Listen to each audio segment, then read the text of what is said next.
Hello everyone and welcome to Unscripted Coding. Today I have another big developer tip for you if you're working with a lot of AI tools, and that is prompt caching. Now, prompt caching has the potential to save you a lot of money because it is asking Anthropic or other vendors to store a part of your conversation in memory and stop charging you tokens over and over. So I'll give you the classic example here. What if I was a student and I decided to put my entire marketing textbook into Claude, and for easy kind of numbers, let's say it's 100,000 tokens. That gets pricey. That could be 25 cents every time you ask a question because you have to upfront put 100,000 tokens in, and then let's say another 100, 200 tokens to ask your questions. Um, Now, if you have a dozen questions, that's a dozen, 12 times 100,000. It's a lot of repeated pushes towards that large chunk of text. What prompt caching does is it's saying, hey, look, I'm going to ask a lot of questions about this text. It's going to stay the same every single time. So can you just keep it in storage and stop charging me 100,000 tokens every time I ask a question? And so just going down to the pricing side, at least for Anthropic, they are doing a 25% increase for your first write, but you're not going to get the full 100,000 tokens the next time. So let's compare this with classic Claude. No prompt caching. I'm just going to ask, let's say, 10 questions with 100,000 tokens for the textbook. By the end of it, I'm facing 1 million tokens. It's going to cost me, 1 million tokens to ask 10 questions. If I were to follow this upfront charge, your first 100,000 is going to be 25% more expensive. So instead of 100,000 tokens for the first time you enter that text and put in that textbook, it's going to be 125,000. But every subsequent read, so the next 9 times out of our 10 questions, it's going to be 90% cheaper. So instead of 100,000, it's going to be 10,000, 10,000, 10,000. So by the end of it, you have 125,000 plus 90,000, 215,000 tokens instead of 1 million, just in that document and just asking 10 questions. And so you've reduced it effectively to about a fifth of the cost. And that's just one example.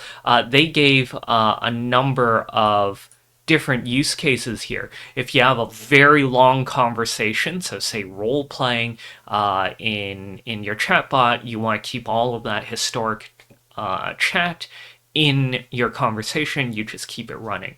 If you decide to put large code bases into Anthropic, if I do a lot of large document processing, those are all ways in which you can burn through tokens very, very quickly. So prompt caching is a great way to save money.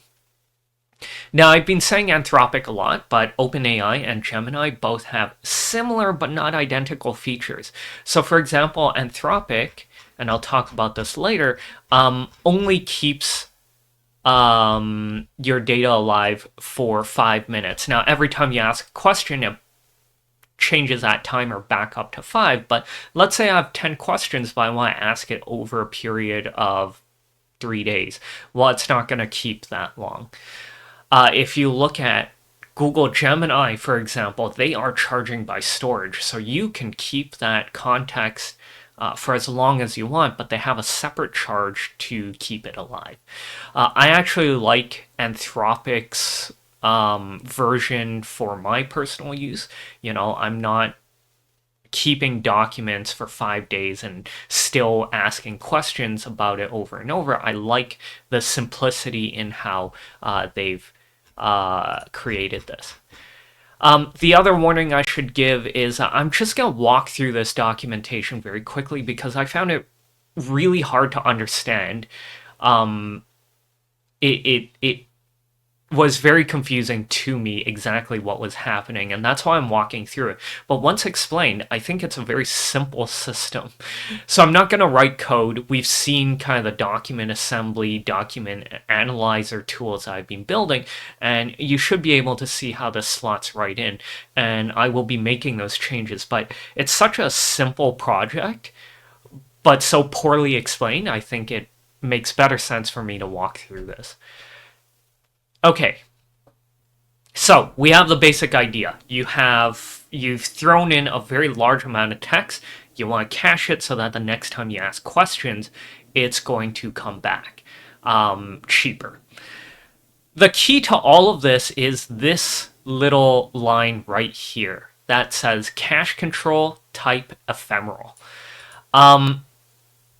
This you can put in various places in where you send your message. And you can do this through curl as well. So it's not a Python Anthropic kind of thing. You can send it straight to the API. And for those of you who have used these AI APIs already, you know that there's a couple of different blocks. When you send something to Anthropic, what you're going to do is send a message, and it contains a model, it contains the tokens, you might have a couple hyperparameters with it, but for the most part, you are sending 2 or 3 blocks of text. The very first is system. This is where you describe what the system is. You are a helpful bot meant to help me parse through a textbook and answer questions about it. This is where your system is, and in Claude's point of view, you could throw a bunch of different things. You can throw multiple messages in there. The next is the messages. This is where your conversation happens. Now, this is a very short one where there's only one message from the user, but this could be a very long list where the user talks, then the assistant, then the user, then the assistant, then and so on and so on. What was confusing and what was very poorly explained here is that cache control can show up at any point in this hierarchy. So you can put it in the system, and you could put it as in the first message of the system or the 50th, or you could put it in messages in the first message or the 50th, or all throughout. And so in this case, what's going to happen is that the system is being thrown in the cache, but the messages is not. And so this makes perfect sense in their approach. They have given it a prompt. You are an AI assistant tasked with something, and then here their next system message is, here's the whole book of Pride and Prejudice. Now, normally if I were going about this, especially with other bots, I would be putting the contents of this book in the messages. So the very first message might be, hey, here's the whole book of Pride and Prejudice, and then here you go. So, the other confusing part here is the type. It's confusing because there's only one option here. The only type available is ephemeral, which means that the cache disappears in 5 minutes. As discussed, if you stop asking questions after 5 minutes, it gets wiped. You're going to have to pay the tokens all over again to put in your textbook or Pride and Prejudice or whatever. That's all there is to it. Really, it's a strategic placement of where cache control shows up. And so the trick here is that where you put it matters, and the order in which it looks at it matters. And so in this case, we have system and messages. But the third block you could potentially put a lot of text into is tools. Now this, I haven't seen too many developers use it yet, but you can create tools to call functions, basically, and you put a lot of text about what those tools are and how you can use them. And that could potentially be a lot of different tools and a lot of description. So Claude, presumably, if you put a cache control in system, it's going to assume the tools is included. If you put something in messages, it assumes that tools and systems is included as well. So it's keeping all of that in hierarchy. If you put it in tools, then it's only tools because that's the highest. That's the first block, then the second block, then the third block, which means that if you want to cache only messages, there's no way to do that because it will cache automatically the system and tools as well, just based on this hierarchy. Now, the other thing that is happening is that it's looking at the latest one. So, for example, if the system message, there's 10 messages and you only put cache control in the second one, it's only caching the first two. It's not caching the other 8. And so it's really going down this hierarchy and going which ones do I save? And that's logic. The other non-punishing thing is that you can keep throwing cache control in there as well, just to be clear, or just out of habit or easier code. And so you can see in this example, once again, this is why it's confusing, is that they put cache control in system, which means tools is automatically cached. They put cache control in messages, which means it's not important to put this one in at all because it's already included. And then they put cache control down here in the third message of the messages, which means that it wasn't necessary to put it in here. But you're allowed to put it in all sorts of different places along the way. And I could see how in messages, this could be really handy that I'm just going to put cache control in every message so that it keeps going up to date. I don't have to clean up the messages or write code to kind of delete things along the way. The different ways of using this is that you may very well keep up to a certain point and then have messages that are not cached. So, for example, if I was doing let's go back to the first one. If I was doing my approach of summarizing a book or a textbook, I would have the system messages cached. That's always helpful. I don't want to rewrite that.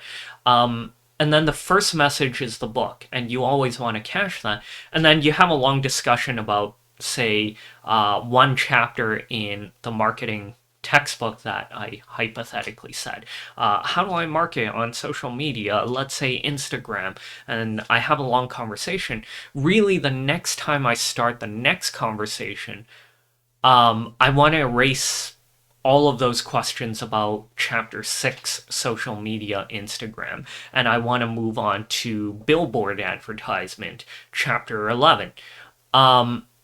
I have a whole bunch of messages I deleted, don't care about, and I start from scratch.